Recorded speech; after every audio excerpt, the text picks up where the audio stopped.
I had I call it an annoying hunch that Mm. the Lord wanted me to be a priest already at the age of 12 or so.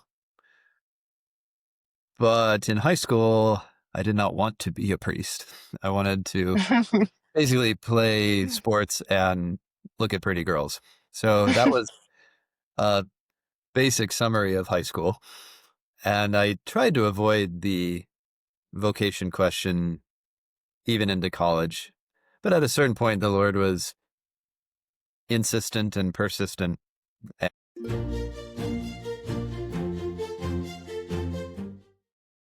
Hello and welcome to another episode of Saintly Sidekicks. I have with us today Father Thomas Esposito, who is a Cistercian monk, and he's also been my spiritual director for, almost probably 10 or more years now. If you can believe it, Father Thomas. And he has been graciously my spiritual director, even though I never formally asked him to begin with. I just started emailing him whenever I felt like my life was falling apart, and he very graciously has continued to respond. And I'm really excited for you all to hear what he has to say today. And Father Thomas, for those who don't know you, would you introduce yourself and just tell us a little bit about you and your work? I'd be happy to, Madeline. I joined the Cistercian monastery here in Irving, Texas, just after graduating from college. So I met the monks when I was a student at the University of Dallas, and I hopped across the highway, really, for life after college. So I entered the Abbey in 2005, and I was blessed to spend 5 glorious years in Rome working on a doctorate in scripture. I had to find some excuse to stay in Rome for that long, and the only credible one that the abbot went for was getting a doctorate. So I did that, and it was during my um, dissertation writing that I met you during your Rome semester. And then after I finished the doctorate, I came back and started teaching at my alma mater, the University of Dallas, where I'm still in the theology department teaching classes mostly on scripture or biblical languages and a world religions class here and there.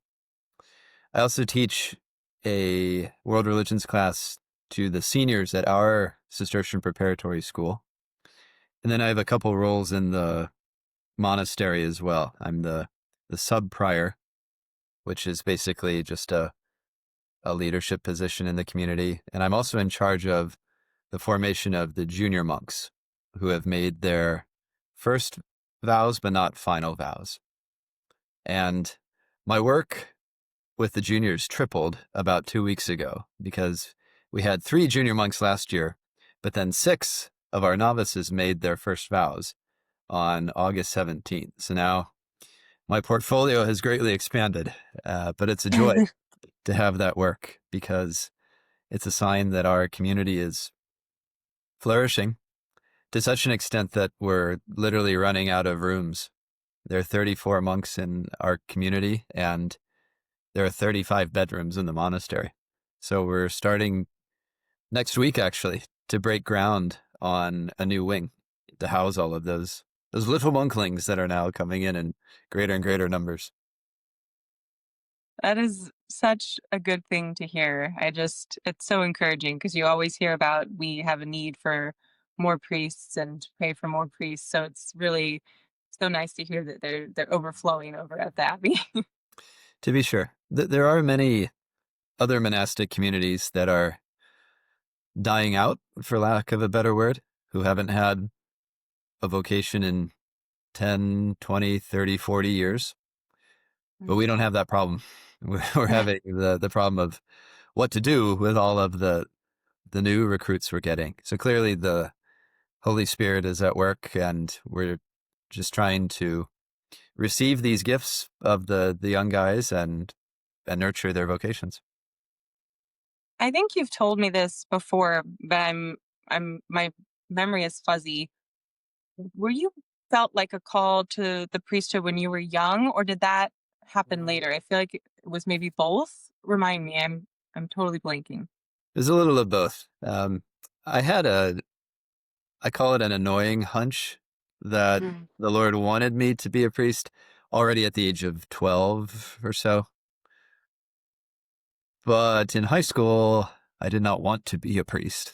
I wanted to basically play sports and look at pretty girls. So that was a basic summary of high school. And I tried to avoid the vocation question even into college. But at a certain point, the Lord was insistent and persistent. And he eventually led me to not the diocesan seminary and priesthood, but to a religious order that I had never heard of prior to coming to UD. It was this particular community and the abbot at the time. He was a Hungarian named Father Dennis, who befriended me just after Mass one Sunday, and he quickly became my spiritual director. And he helped me to see that the life of our abbey, monastic community, teaching, and priestly ministry was tailor-made for me. And there was a battle of wills near the end of college between mine and God's, and I was wise enough to recognize that the Lord's will would be my ultimate happiness if I allowed it to be. And I've been reaping the hundredfold ever since I decided to give my life to this project, this community.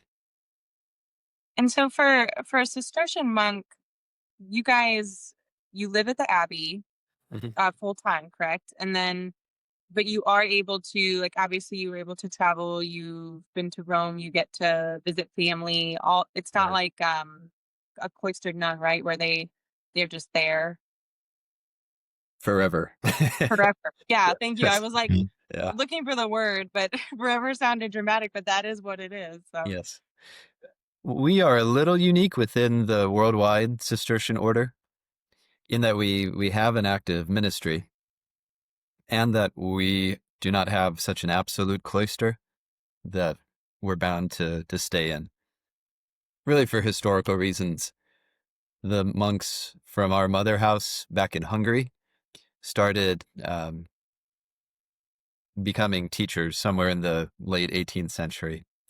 But most Cistercians, even to this day, worldwide, are farmers and contemplative monks and nuns. So they don't have schools. They tend not to travel home. But we can do all that. And we try to balance a very intense monastic life with an apostolate. So some ministry out in the world, certainly with our students, but then with anyone who comes to the monastery, and we are able to see our family as well a little more frequently than other monks and nuns. that really does sound tailor made for you. That's fantastic that you were able to find that.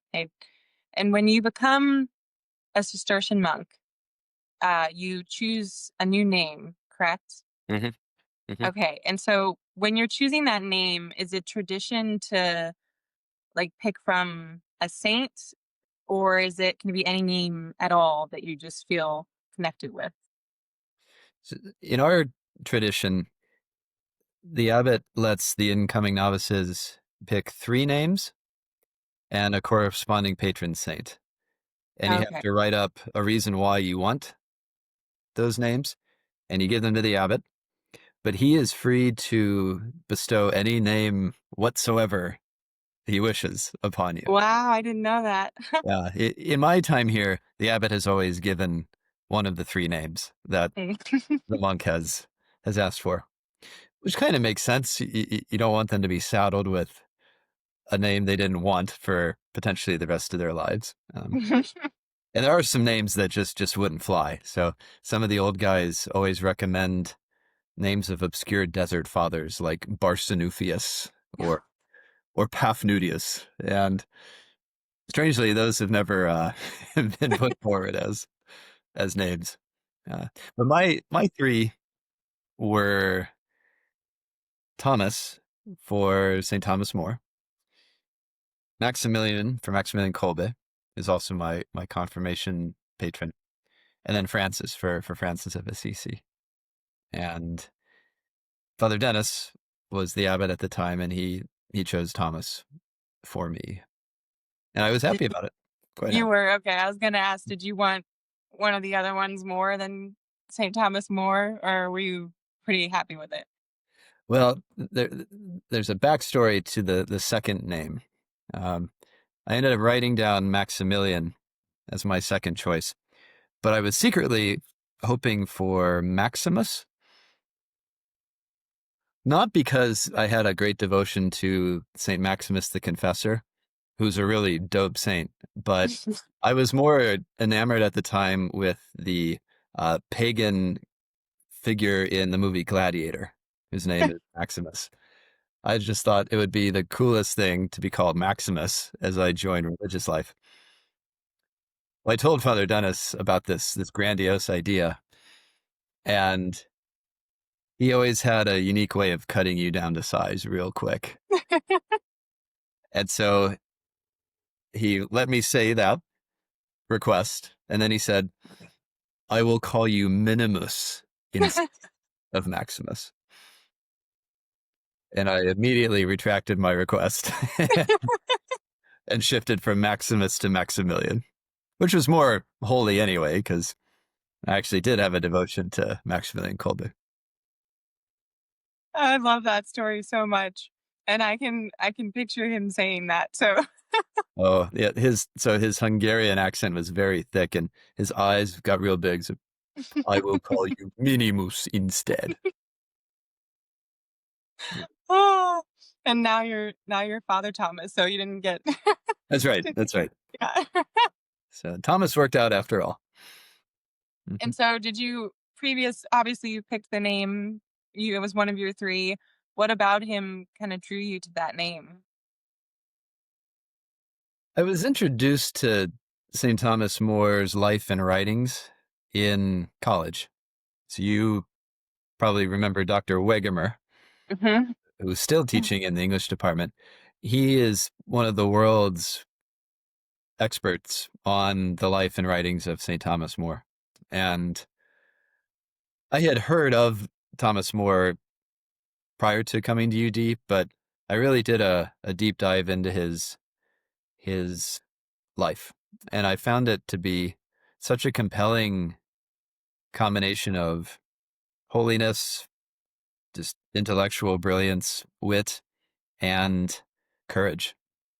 So Dr. Wegemer's biography of Thomas More is called Thomas More, A Portrait of Courage. And I think that's most exemplified in the way he died, a martyr's death, refusing to give in to the whims of King Henry VIII in England. But there's so much more to Thomas More than just his death. He was a family man. He was a lawyer who rose to the level of Lord Chancellor in England, basically Henry VIII's right-hand man. And yet he never lost his desire to grow daily in holiness. And he understood his work as a lawyer and then as a statesman to be at the service of God. And when things got to a head at the start of the Protestant Reformation, and he realized that he was going to have to choose between his political career and his faith, he quietly but firmly chose the route of faith, fidelity to the Pope and to the Catholic Church. And I was always drawn to that witness that he offers us today. We recently, my family and I, have you heard of the Saints Alive podcasts? Yes, yes. So we were listening to the one that they did about St. Thomas More, and I remember, I think it was my daughter said, "Why would he not just say that it was okay? I mean, then he could Wow. live." Their simple way of Yeah. looking at it, like, "Oh, he doesn't wanna die. Why just say that it's okay to divorce?" And, that his what was it, Catherine of Aragon or someone that he wanted to and then marry Anne Boleyn. Yes, Anyway, that's right. That's right.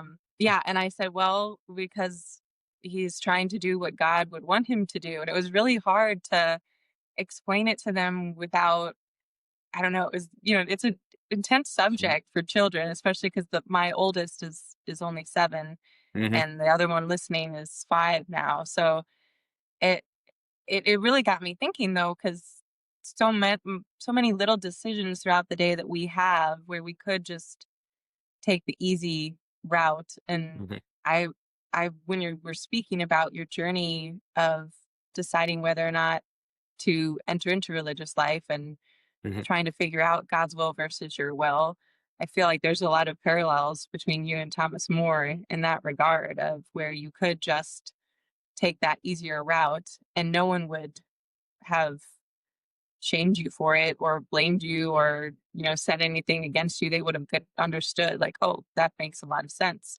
mhm, And same with St. Thomas More, like, oh, sure, just, say what you need to say and be on your way.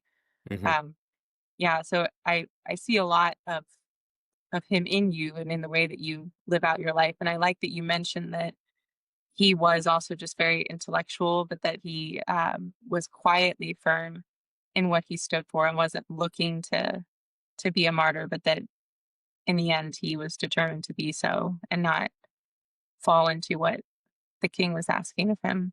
mhm. He was so extraordinarily human. There are no miracles that he performed during his life, to my knowledge.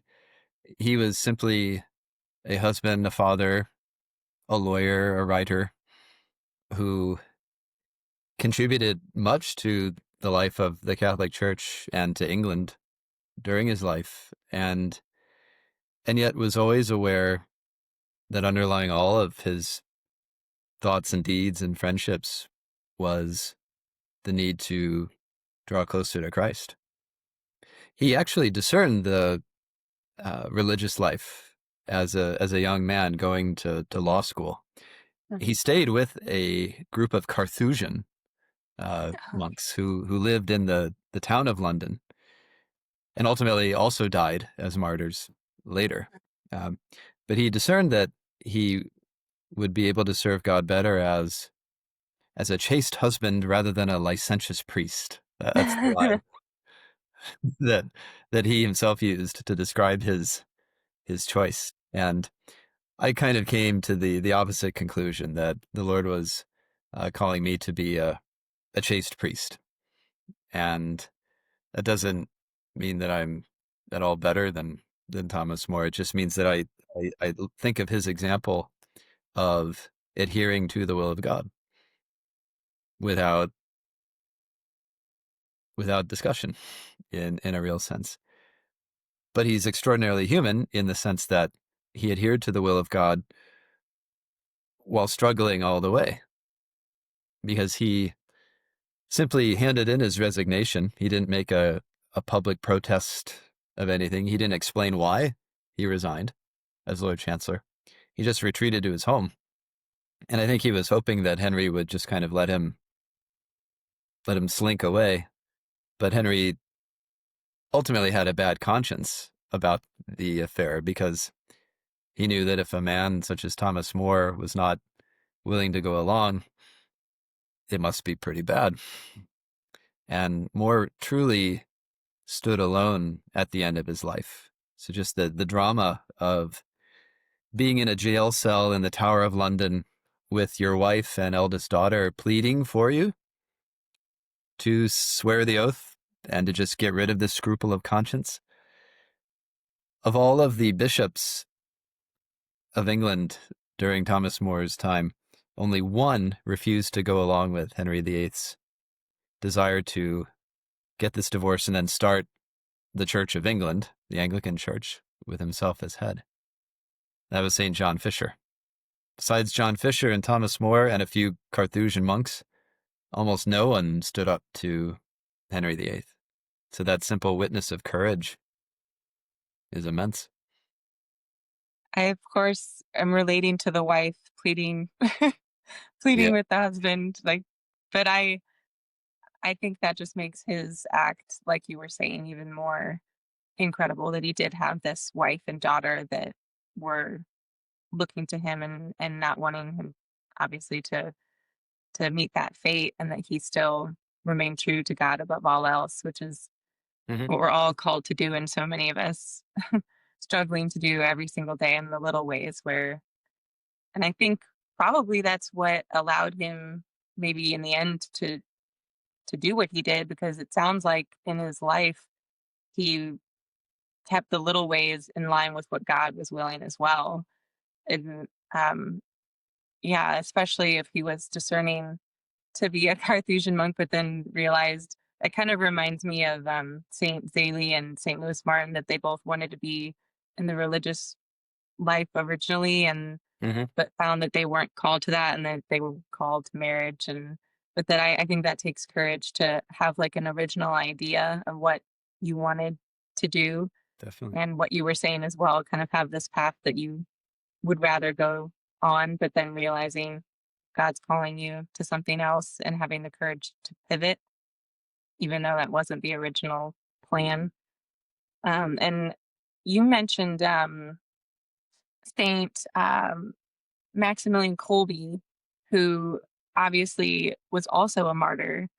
Well, maybe not obviously to everyone, but was also a Hmm. martyr. And so, is that kind of the same reason you felt called to Saint Maximilian? Was that courage, or were there other aspects to Saint Maximilian that drew you to him?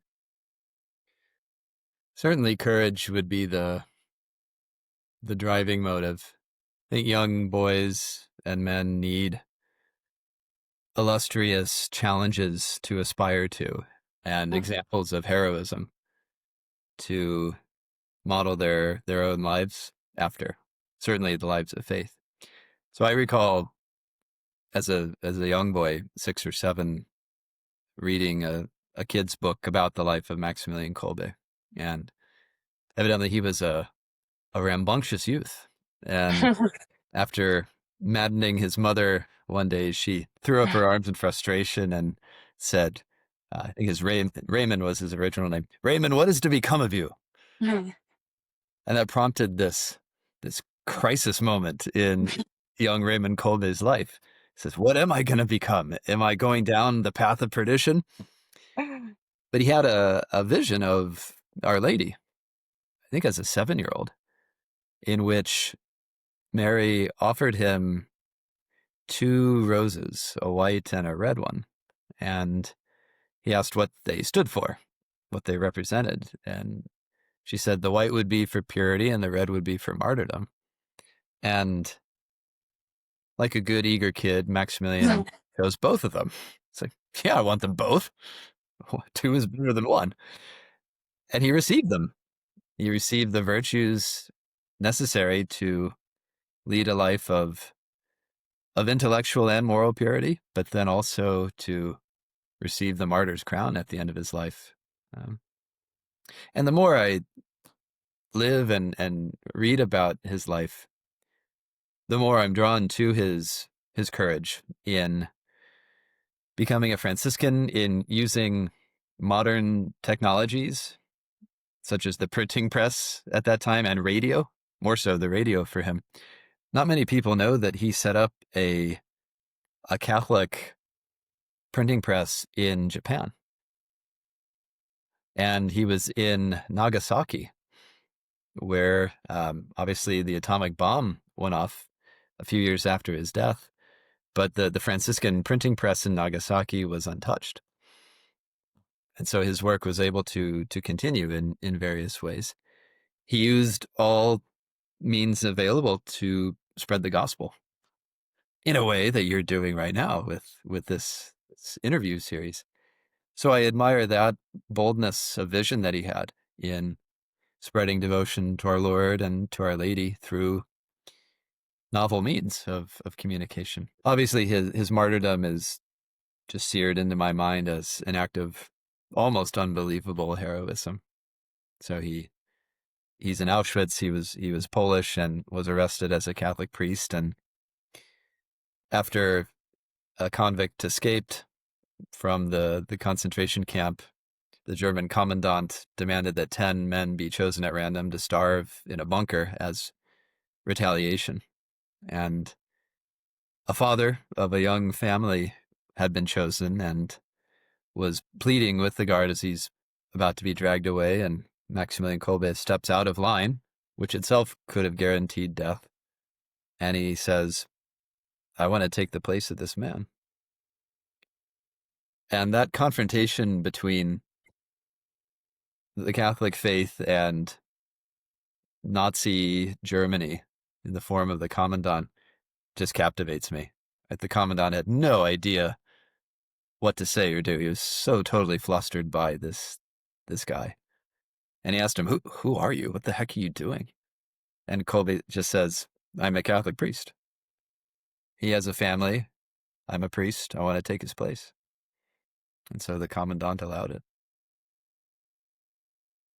I had no idea that the printing press that he had remained untouched after the bomb. Mm-hmm. That's incredible. And I think that story of the martyrdom, I don't know when I heard it for the first time, but it definitely, like you said, it stays with you. And I recently learned that I forget now, of course, but was it like 2 weeks that they survived without food or water or an insane amount of time, like far beyond what the human body should be capable of.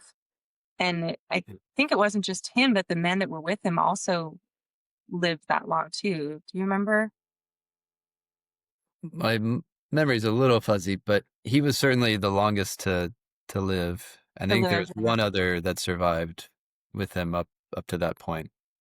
But Okay. they were heard to be singing hymns in the midst of their starvation, and I mean it's unheard of the sadness and the depravity that went into their treatment, and yet in that most deplorable of conditions, Maximilian Kolbe found a way to channel his sufferings to the glory of God.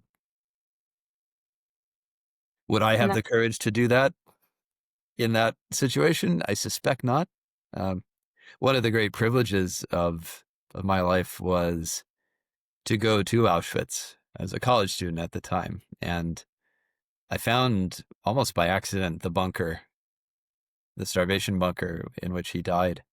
There's one simple Easter candle and a quote from John Paul II speaking about Maximilian Kolbe. That was an immense privilege to pray at that holy place. I I actually did go there as well. Same study abroad with UD, and I remember I had to sit down and I was like dizzy, and it was just like way too real what how awful it was, and Yeah. that they were able to be that strong. And I also just appreciate so much that they have eyewitness accounts of that. You know, so much of what we know of some of the saints is too far back to really have like, Good. you know, firm accounts of what happened. And I think it's one of the prison guards that went to either, I forget if he was the one that was going to inject Colby with poison or if it was he was just like cleaning a bucket or something, but that he came into the room and Colby was like looking up with Yeah. a smile on his face. Yeah. And I mean, can you imagine just, uh, I just, every time, and I've told my kids that story, and of course it's like so horrible and graphic, but Right. they absorb it, and I don't think, uh, in their, like, beautiful, pure way, it doesn't seem too scary for them, and I'm hoping that just the strength of it is what they're taking away, and that seems to be the case, like, they really don't seem afraid of, I guess it's too much to grasp how much that was, Mm-hmm. if that makes sense of how I'm saying that for their young mind, so they really do just grasp on to the goodness of it at Yeah. this point, because they haven't lived Well said. enough to know how horrible what I'm saying really is. Because I don't go into the details, but, you know, Right. the general view that I give them, and they're just in awe of it as well, though, in a more pure way than I think I am. And, yeah, Yeah. I love that those are the names that you chose, and it's funny that you also chose, Saint Francis because Mm-hmm. he's sort of, not the opposite of those 2, but just lived a very different life. I mean, he was obviously religious and, a monk. I don't know what kind of monk was Saint Francis. He would have been a friar. A So friar, okay, thank there's a technical difference, but the friar, yeah. I know he had the brown because right. my son is dressed up like him on several occasions, Oh, and, He's obsessed with him. And it all started one day when a butterfly landed on his shoulder and just sat there for a good long while. And my son doesn't stay still, as you know, for very long at all. But this butterfly just stayed there, and then it flew away, and then it came back onto his shoulder. And I Wow, said, "You're like Saint Francis, and you're communicating with the animals." And ever since then, that's just like his guy. that's his guy. He's just so into, which I know is like a very small piece of Saint Francis, because it was so much more than just a connection with animals. He lived a Mhm. very simple life. And what else about Saint Francis of Assisi drew you to him? You got to see the, what is that? Well, we got to go to Assisi together, I think, you and I, right? Yeah, we did. We did. That was part of the Northern Italy tour. I mean, Yeah. the town of Assisi is majestic. I mean, even today, you feel as though you've returned to the 12th and 13th century. Right? You half expect Francis and Claire to just turn the corner of a cobblestone street because everything seems so simple. And I remember just being very drawn to that simplicity of the town in which he grew up. And then I was enamored of the simplicity with which he lived his life, right? This radical devotion to Lady Poverty, as he called her. And he had a certain reckless abandon about him, right? He was far more trusting in Providence than I would be, but he was known to just go on walks barefoot through the woods and found beauty everywhere he went.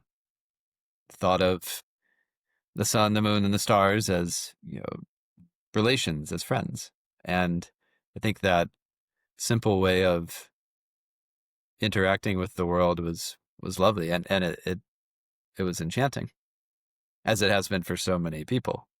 I mean, he's sometimes been reduced to the you know the garden feature out back with a statue of him petting a rabbit or something. But the tenderness that you find in Francis is so endearing. And do you at the Cistercian Abbey, do you guys, or I'm sorry, the preparatory school, remind me, what did you say you teach there? What course? I teach the senior theology course, which is world religions in the fall and then apologetics in the spring. Okay. And so in I don't, my mom brain, would you guys be talking about saints in those conversations, or is that mostly like the broader subject matter of religion? We would treat the saints in fifth and sixth grade, so that Okay. the first years of religion class. Father Raphael, who teaches the church history class in the freshman year, puts a big emphasis on saintly witnesses throughout church history, because there have been some distinctly unsaintly witnesses in church history.